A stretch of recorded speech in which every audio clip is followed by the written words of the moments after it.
Friends, welcome to all in one mix. आज हम सब पढ़ेंगे क्लास 9 हिंदी का चैप्टर 4 सावली सपनों की याद। तो इस चैप्टर के क्वेश्चन आंसर देखेंगे। फर्स्ट क्वेश्चन है, किस घटना ने शालिम अली के जीवन की दिशा को बदल दिया और उन्हें पक्षी प्रेमी बना दिया? तो सालिम अली के जीवन की ऐसी कौन सी घटना थी जिससे उनके जीवन की जो दिशा थी वो चेंज हो गई और वे पक्षी प्रेमी मतलब बर्ड लवर बन गए? तो आंसर देखते हैं। एक बार बचपन में सालिम अली की एयर गन से एक गौरैया घायल होकर गिर पड़ी। तो सालिम अली की जो एयर गन थी, बचपन में उसी एयर गन से जब वो चला रहे थे, एक गौरैया जो है घायल होकर नीचे गिर गई। इस घटना ने सालिम अली के जीवन की दिशा बदल दिया। वे गौरैया की देखभाल, सुरक्षा और खोजबीन में जुट गए। उसके बाद उनकी रुचि पूरे पक्षी संसार की ओर मुड़ गई और वे पक्षी प्रेमी बन गए। नेक्स्ट क्वेश्चन देखते हैं। सालिम अली ने पूर्व प्रधानमंत्री के सामने पर्यावरण से संबंधित किन संभावित खतरों का चित्र खींचा होगा कि जिससे उनकी आंखें नम हो गई थी? तो सालिम अली ने, जो हमारे पूर्व प्रधानमंत्री थे चौधरी चरण सिंह, उनके सामने ऐसा पर्यावरण से संबंधित ऐसा कौन सा जो चित्र है वो प्रस्तुत किया जिससे उनकी आंखें जो है आंखों में उनके आंसू आ गए थे? तो आंसर देखते हैं। सालिम अली ने पूर्व प्रधानमंत्री चौधरी चरण सिंह के सामने पर्यावरण से संबंधित संभावित खतरों के विषय में बताया होगा कि रेगिस्तानी हवा की झोंके केरल की साइलेंट वैली में परिवेश को बदल डालेगी। तो साइलेंट वैली क्या है? साइलेंट वैली जो है ना, एक वाइल्ड लाइफ सेंचुरी है जो केरला में स्थित है। यदि ऐसा हुआ तो वहां रहने वाले असंख्य पक्षियों के जीवन में खतरा उत्पन्न हो जाएगा। तो साइलेंट वैली जो है ना, एक वाइल्ड लाइफ सेंचुरी है। इसमें काफ़ी सारे जानवर जो है वो होते हैं, ठीक है। इसमें काफ़ी सारे पक्षियों भी है। तो उन्होंने बताया कि यहाँ पर जो है हमारे पर्यावरण से संबंधित यहाँ पर खतरा मंडरा रहा है, जिससे जो उसमें पक्षियाँ हैं उनके जीवन को खतरा है, अतः उसके बचाव के उचित प्रबंध किए जाए। सालिम अली के प्रकृति और पक्षी प्रेम को देखकर ही प्रधानमंत्री की आंखें नम हो गई। नेक्स्ट क्वेश्चन देखते हैं। लॉरेंस की पत्नी फ्रीडा ने ऐसा क्यों कहा होगा कि मेरी छत पर बैठने वाली गौरैया लॉरेंस के बारे में ढेर सारी बातें जानती होगी? तो जो लॉरेंस की जो वाइफ है फ्रीडा, उन्होंने बोला कि मेरे छत पर जो बैठी हुई गौरैया है ना, वो लॉरेंस के बारे में मुझसे कहीं अधिक जानती है। तो उन्होंने ऐसा क्यों कहा? आंसर देखते हैं। लॉरेंस की पत्नी फ्रीडा जानती थी कि लॉरेंस को गौरैया से बहुत प्रेम था। वे अपना काफी समय गौरैया के साथ बिताते थे, उनके साथ व्यतीत करते थे। गौरैया भी उनके साथ अतरंग साथी जैसा व्यवहार करती थी। उनके इसी पक्षी प्रेम को उद्घाटित करने के लिए उन्होंने यह वाक्य कहा था। नेक्स्ट क्वेश्चन है, इसमें आपको स्पष्ट करना है कि आप इन शब्दों से क्या समझते हैं। फर्स्ट है उसमें, वो लॉरेंस की तरह नैसर्गिक जिंदगी का प्रतिरूप बन गए थे। तो यहाँ पर नैसर्गिक का मतलब होता है प्रकृति की हर तत्व, ठीक है। चलिए आंसर देखते हैं। हर कण की तरह स्वाभाविक होना। अंग्रेजी के प्रसिद्ध उपन्यासकार लॉरेंस का प्रकृति से गहरा लगाव था। तो यहाँ पर जो लॉरेंस है उनका जो है ना प्रकृति से काफ़ी ज़्यादा लगाव था। वो भी जो है नेचर लवर थे और उनका मानना था कि हमें प्रकृति की ओर लौटना चाहिए। ठीक उसी प्रकार सालिम अली भी पक्षी से गहरा लगाव रखते थे। इन्होंने प्रकृति संबंधी अनेक नए रास्तों को खोजा। यही कारण है कि लॉरेंस की तरह स्वाभाविक जीवन का प्रतिरूप बन गए थे। नेक्स्ट क्वेश्चन देखते हैं।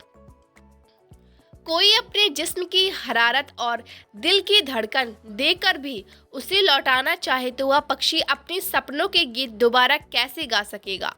तो यहाँ पर जिस्म मतलब होता है शरीर।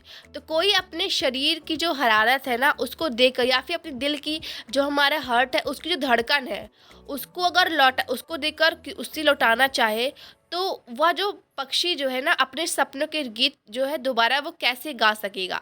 तो इसका अर्थ क्या है? तो लेखक प्रस्तुत कथन के माध्यम से यह बताना चाहता है कि सालिम अली रूपी पक्षी की मृत्यु हो चुकी है। उनके सपने मौलिक थे। वैसा पक्षी प्रेमी अब इस दुनिया में दोबारा जन्म नहीं लेगा। आशा यह है कि जैसे सालिम अली पक्षियों की हिफाजत के प्रति समर्पित थे,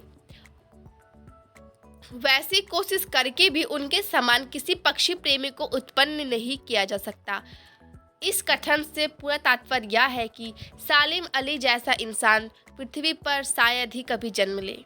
नेक्स्ट क्वेश्चन देखते हैं। सालिम अली प्रकृति की दुनिया में एक टापू बनने की बजाय अतः सागर बनकर उभरे थे। टापू मतलब होता है आइलैंड। तो यहाँ पर देखो इसका आंसर, सालिम अली प्रकृति के खुले संसार में खोज करने के लिए निकले। उन्होंने स्वयं को किसी भी सीमा में कैद नहीं किया। वे एक टापू की तरह किसी स्थान विशेष या पशु पक्षी विशेष से नहीं बंध गए।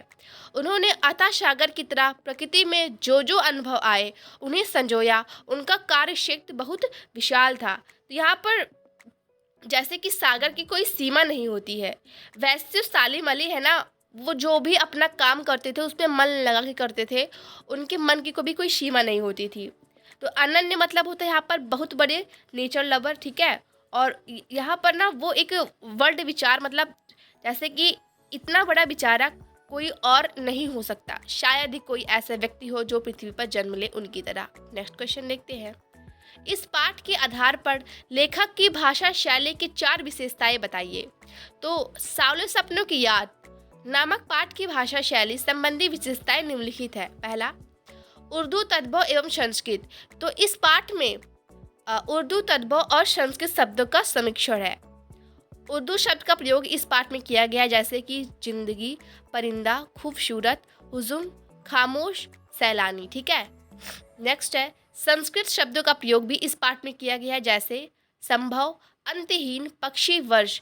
इस पाठ में आम बोलचाल की भाषा का भी प्रयोग हुआ है, जिससे भाषा सहज और सरल हो गई है। उदाहरण शैली का प्रयोग किया हुआ है और अलंकारों का भी प्रयोग हुआ है।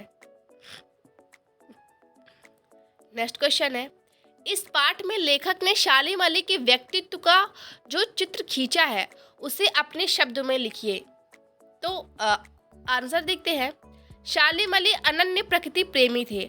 अनन्य मतलब होता है ना बहुत बड़े नेचर लवर। तो जो सालिम अली थे वो एक बहुत बड़े नेचर लवर थे, प्रकृति प्रेमी थे। उन्हें पक्षियों से विशेष प्रेम था। लेखक के शब्दों में उन्हें उन जैसा वर्ड वाचर शायद कोई हुआ हो।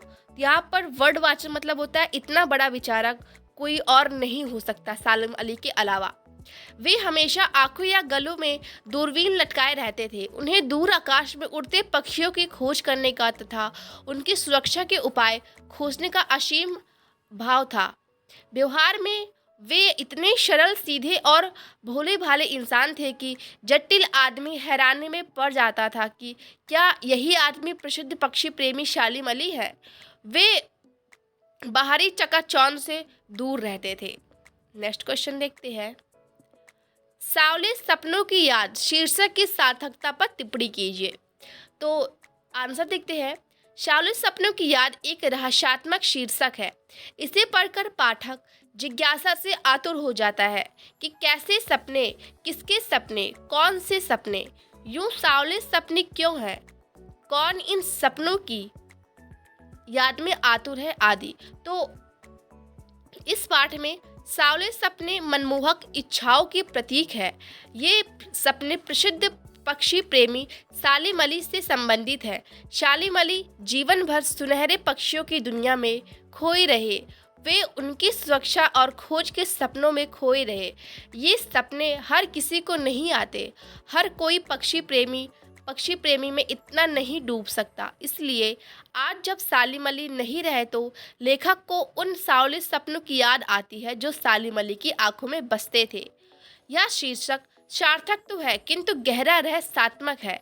चंदन की तरह घिस घिस कर इसके अर्थ तथा प्रभाव तक पहुंचा जा सकता है। So friend, thank you for watching this and don't forget to like and share the video. Next video chapter 3 पर आएगा।